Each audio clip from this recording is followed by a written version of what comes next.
Hello बच्चों, तो कैसे हो आप सब। आई होप आप सब बढ़िया होगे और अपनी पढ़ाई भी अच्छी तरीके से कर रहे होगे। तो आज की वीडियो में हम डिस्कस करने वाले हैं परमाणुकता, जिसे हम लोग एटॉमिक सिटी बोलते हैं। अब आखिर ये नया चीज क्या लेकर आ गए हैं सर, ये मुझे कैसे समझ में आएगा। तो बिल्कुल भी परेशान मत होइए, लास्ट जितनी भी मैंने क्लासेस ली है वो आपको अच्छे से समझ में आई है, तो ये टॉपिक भी आपको बहुत अच्छी तरीके से समझ में आने वाला है। लेकिन मैं आपसे फिर से कहूंगा, अगर आपने लास्ट क्लासेस को नहीं देखा है तो पहले जाकर उन क्लासेस को देख लीजिए, क्योंकि मैंने आपसे कहा था केमिस्ट्री का बनने वाला प्रश्न आपके कॉम्पिटिटिव एग्जाम में कोई भी हो, चाहे हमारा एसएससी का हो, रेलवे का हो या XYZ कोई भी एग्जाम हो, केमिस्ट्री से क्वेश्चन बनेगा तो हम लोगों की वीडियो से ही बनेगा। तो ये मैंने आपसे प्रॉमिस किया था। तो बिल्कुल देरी ना करते हुए चलिए अब देखते हैं कि हमारी आखिर एटॉमिक सिटी यानी कि परमाणुकता होती क्या है सर। तो परमाणुकता को अगर हम बिल्कुल सिंपल सी लैंग्वेज में आपको समझाना चाहें तो आप ऐसे समझिए। आपसे क्वेश्चन बनेगा कैसे, तो आपसे पूछेगा कि बताइए ओजोन की हमारी एटॉमिक सिटी यानी कि परमाणुकता होती कितनी है, या आपसे कह देगा बताइए सल्फ्यूरिक एसिड की हमारी एटॉमिक सिटी यानी कि परमाणुकता होती कितनी है। ये आपको क्वेश्चन देखने को मिलेगा। तो इसमें आपको दो बातें पता होनी चाहिए। एक तो आपको ओजोन का फॉर्मूला पता होना चाहिए, जो कि हमारा होता है O3 होता है, क्लियर। और यह आपसे कहेगा कि बताइए सल्फ्यूरिक एसिड का हमारी एटॉमिक सिटी यानी कि परमाणुकता बताइए, तो आपको सल्फ्यूरिक एसिड का फॉर्मूला भी पता होना चाहिए। अगर आपको नहीं आता है तो बिल्कुल भी परेशान मत होइए, क्योंकि मैंने आपको कहा है कि मैं रटाऊंगा नहीं, आपको बिल्कुल दिमाग में सेट कराऊंगा। क्योंकि थ्योरी तो आपके पास शायद होगी, पीडीएफ पड़ी होगी या बुक होगी, तो लेकिन आपको यहां पर समझना है तो बिल्कुल आराम से कंसंट्रेट होकर समझिए। तो सल्फ्यूरिक एसिड का अगर हम फॉर्मूले की बात करें तो वो होता है हमारा H2SO4 होता है।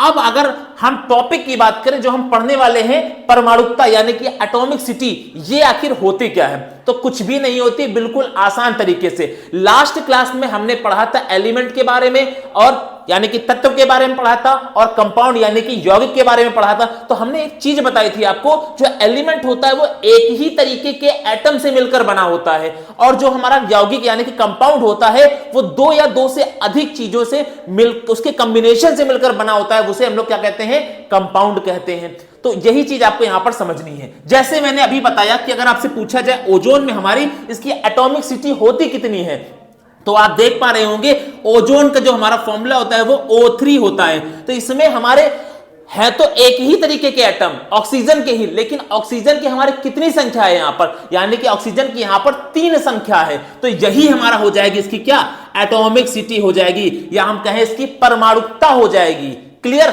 समझ में आया, बहुत आसान तरीके से समझ में आया। हम थ्योरी भी पढ़ेंगे, बहुत सारे एग्जांपल भी मैं आपको लेकर आया हूं जो आपके कई बार एग्जाम्स में पूछा गया है।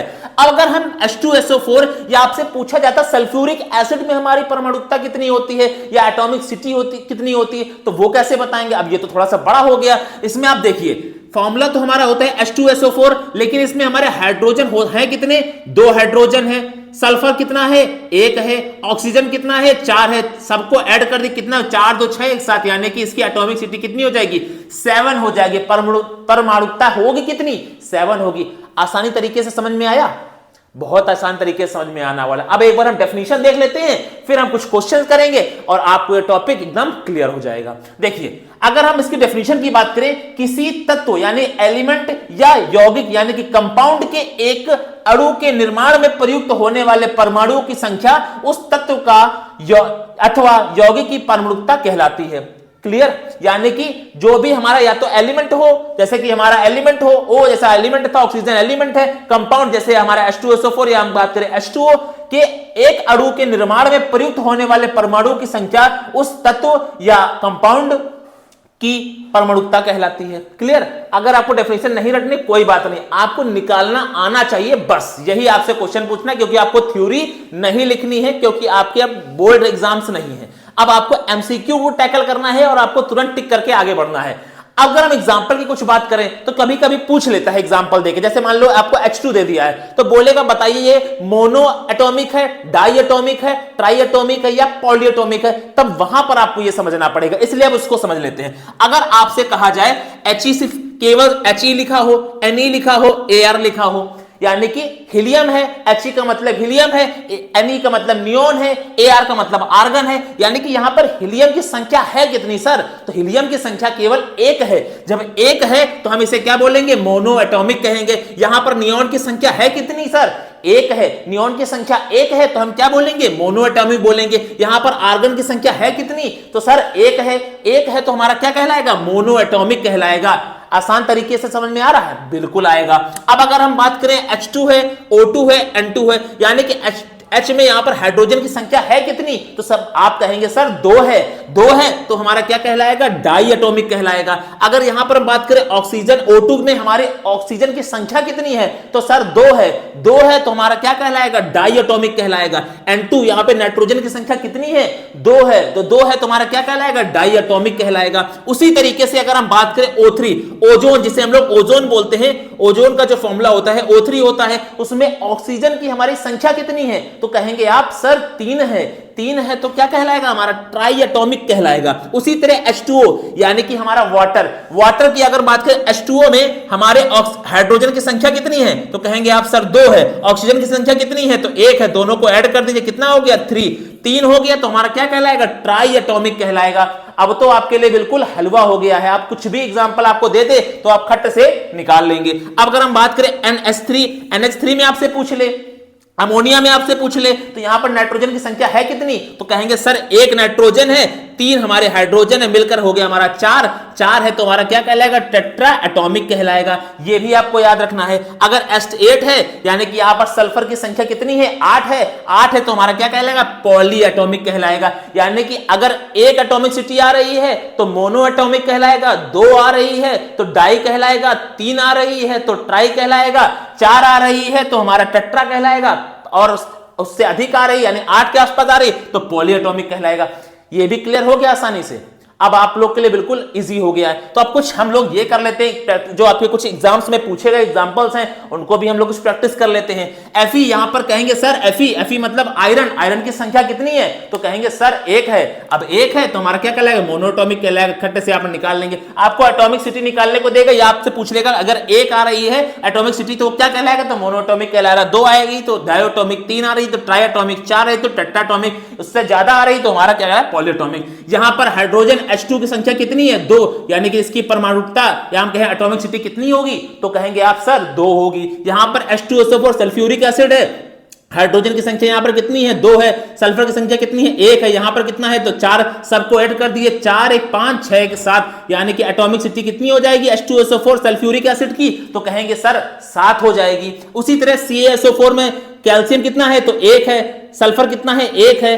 और अगर हम ऑक्सीजन की बात करें तो 4 है, तो 4 5 6, तो इसकी एटॉमिक सिटी कितनी हो जाएगी? 6 हो जाएगी। तो आप कहेंगे सर इसकी एटॉमिक सिटी 6 हो जाएगी। तो आप फटाफट बना लेंगे। तो अब देखिए ये वाले पर, इसमें शायद आप लोग थोड़ा सा कंफ्यूज हो, लेकिन मैंने आपको इतने आसान तरीके से समझाया तो आप बिल्कुल भी कंफ्यूज नहीं होंगे। यहां पर कैल्शियम की संख्या है कितनी? तो 3 है, Ca3।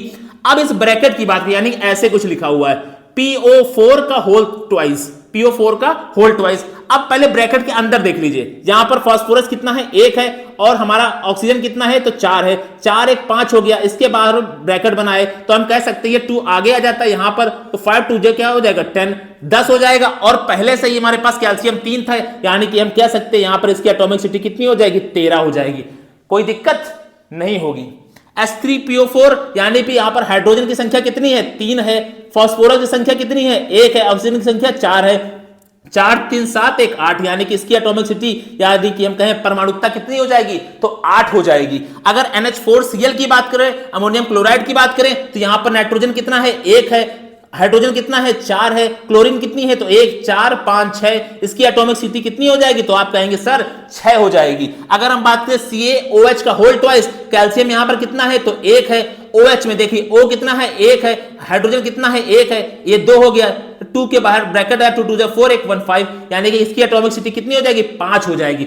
अब इसी तरीके से आपके सामने कोई भी क्वेश्चन पूछ ले, आपसे उसमें परमाणुकता यानी एटॉमिसिटी पूछेगा तो आप तुरंत कर आगे बढ़ जाएंगे, यानी कि अब आपको कोई भी डाउट नहीं होने वाला है। डेफिनेशन भी अगर नोट करना है तो आप नोट कर सकते हैं, बाकी आप लोग एग्जांपल की प्रैक्टिस करिएगा। मैं कुछ एग्जांपल लेकर आया था जो इंपॉर्टेंट थे और जो कि कई बार एग्जाम्स में पूछे गए हैं। ठीक है, आपसे क्वेश्चन इसी प्रकार पूछेगा, या तो आपसे कह देगा बताइए ओजोन में हमारी एटॉमिक सिटी कितनी होती है, या आपसे बोल देगा सल्फ्यूरिक एसिड में हमारी एटॉमिक सिटी यानी कि परमाणुकता कितनी होती है, या आपसे कह देगा किसी एलिमेंट की अगर परमाणुकता यानी कि एटॉमिक सिटी एक है तो बताइए वो क्या कहलाएगा, तो मोनोएटॉमिक कहलाएगा। तो इस टाइप के क्वेश्चन आपको केवल कंफ्यूज करेगा, घुमा फिरा के इजी तरीके से आप उसको क्वेश्चन को टैकल कर लेंगे।